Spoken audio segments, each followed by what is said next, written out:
आज हम पढ़ेंगे प्रथम ज्योतिर्लिंग सोमनाथ के प्रादुर्भाव की कथा और उसकी महिमा, जो कि शिव पुराण में लिखी हुई है।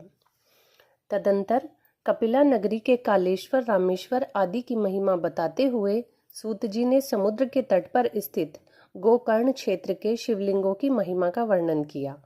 फिर महाबल नामक शिवलिंग का अद्भुत महात्म्य सुनाकर अन्य बहुत से शिवलिंगों की विचित्र महात्म्य कथा का वर्णन करने के पश्चात ऋषियों के पूछने पर वे ज्योतिर्लिंगों का वर्णन करने लगे। सूत जी बोले, ब्राह्मणों, मैंने सद्गुरु से जो कुछ सुना है वह ज्योतिर्लिंगों का महात्म्य, उनके प्राकट्य का प्रसंग अपनी बुद्धि के अनुसार संक्षेप से ही सुनाऊंगा। तुम सब लोग सुनो। मुने, ज्योतिर्लिंगों में सबसे पहले सोमनाथ का नाम आता है, अतः पहले उन्हीं के महात्म्य को सावधान होकर सुनो। मुनीश्वरों, महामना प्रजापति दक्ष ने अपनी अश्विनी आदि 27 कन्याओं का विवाह चंद्रमा के साथ किया था। चंद्रमा को स्वामी के रूप में पाकर वे दक्ष कन्याएं विशेष शोभा पाने लगी तथा चंद्रमा भी उन्हें पत्नी के रूप में निरंतर सुशोभित होने लगे। उन सब पत्नियों में जो भी रोहिणी नाम की पत्नी थी, वही एकमात्र चंद्रमा को जितनी प्रिय थी उतनी कोई दूसरी पत्नी कदापि प्रिय नहीं हुई। इससे दूसरी स्त्रियों को बड़ा दुख हुआ। वे सब अपने पिता की शरण में गई और वहां जाकर उन्होंने जो भी दुख था उसे पिता को निवेदन किया। द्विजो, वह सब सुनकर दक्ष भी दुखी हो गए और चंद्रमा के पास आकर शांति पूर्वक बोले। दक्ष ने कहा, कलानिधे, तुम निर्मल कुल में उत्पन्न हुए हो। तुम्हारे आश्रम में रहने वाली जितनी स्त्रियां हैं उन सबके प्रति तुम्हारे मन में न्यूनाधिक भाव क्यों है? न्यूनाधिक का मतलब होता है कम भाव, कम प्रेम क्यों करते हो आप? तुम किसी को अधिक तो किसी को कम प्यार क्यों करते हो? अब तक जो किया सो किया, अब आगे फिर कभी ऐसा विषमता पूर्व बर्ताव तुम्हें नहीं करना चाहिए, क्योंकि उसे नरक देने वाला बताया गया है। तो दक्ष जी का जो कहना था वो ये था कि अगर 27 कन्याओं के साथ तुम्हारा विवाह हुआ है तो 27 पत्नियों को तुम एक समान प्रेम करो, एक समान सम्मान दो। सूत जी कहते हैं, महर्षियों, अपने दामाद चंद्रमा से स्वयं ऐसी प्रार्थना करके प्रजापति दक्ष घर को चले गए। उन्हें पूर्ण निश्चय हो गया था कि अब आगे ऐसा नहीं होगा, पर चंद्रमा ने प्रबल भावी से विवश होकर उनकी बात नहीं मानी। वे रोहिणी में इतने आसक्त हो गए कि किसी दूसरी पत्नी का आदर कभी नहीं करते थे। इस बात को सुनकर दक्ष दुखी होकर फिर स्वयं आकर चंद्रमा को उत्तम नीति से समझाने लगे और न्यायोचित बर्ताव के लिए प्रार्थना करने लगे। दक्ष बोले, चंद्रमा सुनो, मैं पहले अनेक बार तुमसे प्रार्थना कर चुका हूँ, फिर भी तुमने मेरी बात नहीं मानी, इसलिए आज शाप देता हूँ कि तुम्हें क्षय रोग हो जाए। सूत जी कहते हैं कि दक्ष के इतना कहते ही क्षण भर में चंद्रमा क्षय रोग से ग्रस्त हो गए। उनके क्षीण होते ही उस समय सब और महान हाहाकार मच गया। सब देवता और ऋषि कहने लगे, हाय हाय, अब क्या करना चाहिए? चंद्रमा कैसे ठीक होंगे?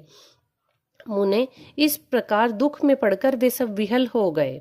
चंद्रमा ने इंद्र आदि सब देवताओं तथा ऋषियों को अपनी अवस्था सूचित की। तब इंद्र आदि देवता तथा वशिष्ठ आदि ऋषि ब्रह्मा जी की शरण में गए। उनकी बात सुनकर ब्रह्मा जी ने कहा, देवताओं, जो होना था सो हो गया, अब वह निश्चय ही पलट नहीं सकता है।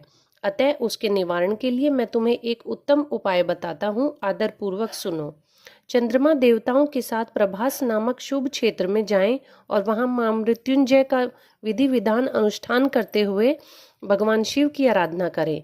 अपने सामने शिवलिंग की स्थापना करके वहां चंद्रदेव नित्य तपस्या करें। इससे प्रसन्न होकर शिव उन्हें क्षय रहित कर देंगे। तब देवताओं तथा ऋषियों के कहने से ब्रह्मा जी की आज्ञा के अनुसार चंद्रमा ने वहां 6 महीने तक निरंतर तपस्या की। मृत्युंजय मंत्र से भगवान वृषभ ध्वज का पूजन किया। 10 करोड़ मंत्र का जप और मृत्युंजय का ध्यान करते हुए चंद्रमा वहां स्थिर चित्त होकर लगातार खड़े रहे। उन्हें तपस्या करते हुए देखकर भक्त वत्सल भगवान शंकर प्रसन्न होकर उनके सामने प्रकट हुए और अपने भक्त चंद्रमा से बोले। शंकर जी ने कहा, चंद्रदेव, तुम्हारा कल्याण हो, तुम्हारे मन में जो भी अभिष्ट हो वह वर मांग लो, मैं प्रसन्न हूँ, तुम्हें संपूर्ण उत्तम वर प्रदान करूंगा। चंद्रमा बोले, देवेश्वर, यदि आप प्रसन्न हैं तो मेरे लिए क्या असाध्य हो सकता है। तथापि प्रभु शंकर, आप मेरे शरीर के इस क्षय रोग का निवारण कीजिए। मुझसे जो भी अपराध बन गया हो उसे क्षमा कीजिए। शिवजी ने कहा, चंद्रदेव, एक पक्ष में प्रतिदिन तुम्हारी कला क्षीण हो और दूसरे पक्ष में वह फिर निरंतर बढ़ती रहे। तदंतर चंद्रमा ने भक्ति भाव से भगवान शंकर की स्तुति की। इससे पहले निराकार होते हुए भी वे भगवान शिव फिर साकार हो गए। देवताओं पर प्रसन्न होकर उस क्षेत्र के महात्म्य को बढ़ाने तथा चंद्रमा के यश का विस्तार करने के लिए भगवान शंकर उन्हीं के नाम पर वहां सोमेश्वर कहलाए और सोमनाथ के नाम से तीनों लोकों में विख्यात हुए। ब्राह्मणों, सोमनाथ का पूजन करने से वे उपासक के क्षय तथा कोढ़ रोग आदि का नाश कर देते हैं। ये चंद्रमा धन्य है, कृत्य धन्य है, जिनके नाम से तीनों लोकों के स्वामी साक्षात भगवान शंकर भूतल को पवित्र करते हुए प्रभास क्षेत्र में विद्यमान है।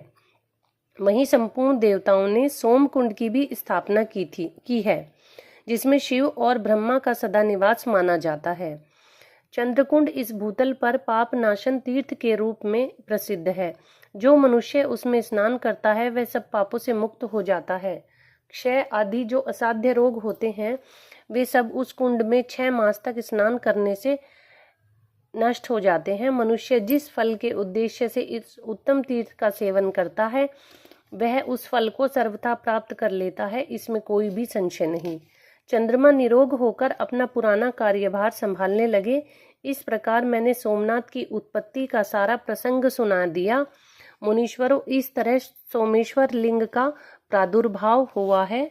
जो मनुष्य सोमनाथ के प्रादुर्भाव की इस कथा को सुनता अथवा दूसरों को सुनाता है वह संपूर्ण अभिष्ट को पाता है और सब पापों से मुक्त हो जाता है। जय श्री सोमनाथ भगवान।